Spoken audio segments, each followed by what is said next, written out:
ওয়ালাইকুম প্রিয় শিক্ষার্থী বন্ধুরা, কেমন আছো? নিশ্চয়ই ভালো আছো। তোমরা যারা এইচএসসি 2024 স্টুডেন্ট, তোমরা দেখতে পাচ্ছ যে তোমার বন্যার কারণে তোমাদের পরীক্ষা স্থগিত করা হয়েছে। চলো দেখে নেওয়া যাক যে দৈনিক মানে শিক্ষার বোর্ড থেকে তোমাদের কি এই সম্পর্কে কি বলা হয়েছে।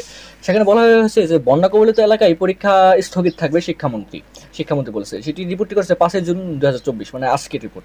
শিক্ষামন্ত্রী মহিবুল হাসান চৌধুরী নৌফেল জানিয়েছেন যে দেশের সব অঞ্চলে বন্যা কবলিত হবে, সেখানে পরীক্ষা স্থগিত থাকবে। বুধবার 5 জুন এইচএসসি ও সমমানের পরীক্ষা 2024 উপলক্ষে শিক্ষা মন্ত্রণালয়ে অনুষ্ঠিত জাতীয় মনিটরিং ও আইন শৃঙ্খলা কমিটির সভায় এই সিদ্ধান্ত হয়। সভা শেষে সংবাদ সম্মেলনে তিনি একথা বলেন। সভার সভাপতিত্ব করেন শিক্ষামন্ত্রী মহিবুল হাসান চৌধুরী। তিনি বলেন, আবহাওয়া পূর্বাভাস ও পানির সীমার বিষয়টি পর্যবেক্ষণ করা হচ্ছে।